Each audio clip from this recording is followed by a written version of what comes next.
Bonjour, bienvenue à Influence Day. Aujourd'hui, nous avons Arnaud Roy avec nous, vice-président marketing et directeur général de Augure Espagne. Arnaud, bonjour. Je pense que vous allez pouvoir nous présenter déjà d'une part la société Augure, ce que vous faites en France, en Espagne et partout dans le monde, et éventuellement nous parler de votre rôle de l'influenceur, comment on l'identifie. Comment on crée une relation avec l'influenceur, et puis peut-être j'aurai d'autres questions, tout ça en quelques minutes. Merci Arnaud. Vaste sujet, merci. Alors Augure, c'est une société qui existe depuis 10 ans à peu près, qui s'adresse principalement aux professionnels des relations publiques et du marketing. Ce qu'on leur fournit, c'est un logiciel en mode SaaS, en mode Software as a Service, qui leur permet d'identifier les influenceurs clés dans leur contexte, de créer une relation effectivement sur le long terme avec eux, et puis important de mesurer l'impact de leurs actions. Alors on est une centaine de collaborateurs en Europe, effectivement comme tu l'as dit, répartis entre l'Espagne et la France, mais on adresse l'ensemble des marchés européens, avec effectivement quelques velléités d'aller voir ailleurs, mais pour l'instant on est essentiellement européen. Merci Arnaud.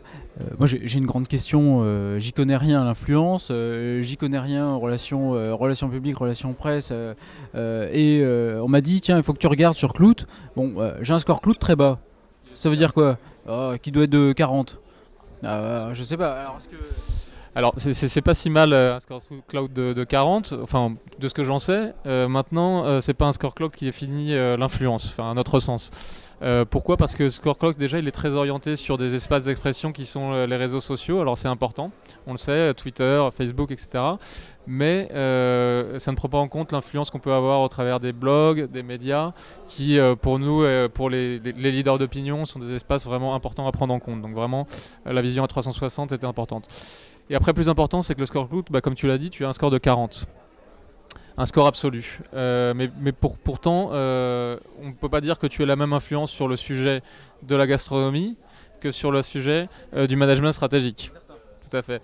Donc effectivement, nous, l'influence, on l'a définie de manière contextuelle à un sujet donné, en utilisant principalement 3 indicateurs. C'est effectivement le capital d'audience que tu peux avoir acquis sur tes thématiques, la participation, ton niveau d'activité sur cette thématique, et puis surtout l'écho que tu as quand tu parles de la thématique qui va intéresser l'entreprise qui peut t'approcher en tant qu'influenceur.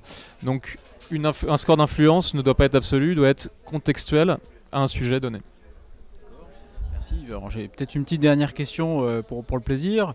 Je suis une petite entreprise, mes clients sont aussi des petites entreprises, et du coup je me dis, est-ce qu'une petite entreprise, pour faire de l'influence, doit déjà avoir des objectifs précis en tête, ou est-ce que Augure accompagne ces petites entreprises pour définir les objectifs et mettre en place un plan d'action? Alors effectivement, on va avoir un plan d'action qui va être mis en place au travers de l'implémentation du logiciel. La première chose, c'est de définir un planning. Donc, qui sont les influenceurs et quelles sont les thématiques qu'ils abordent, comment ils interagissent avec leur communauté, quels sont les contenus qui attirent leur attention et qu'ils échangent. Ensuite, le point clé est de capter leur attention, donc de créer une relation sur le long terme. Et effectivement, au travers de nos outils, on va pouvoir avoir des échanges de contenu. Ce qui est important dans la création d'une relation avec les influenceurs, c'est de se poser la question, c'est plutôt de se poser la question comment eux peuvent m'aider. C'est de savoir comment moi je peux les aider en tant que marque, puisque finalement ils vont s'alimenter un petit peu des contenus pour asseoir l'influence auprès de leur audience et ouvrir les portes de leur audience grâce à cette collaboration.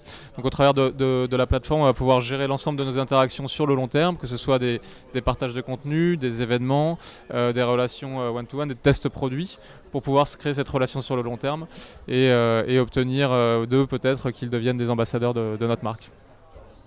Merci beaucoup Arnaud. Vous pouvez retrouver toutes ces informations sur le site de Augure, www.augure.com, sauf erreur de ma part. Je pense que c'est ça. Voilà, augure.com. Voilà, merci beaucoup.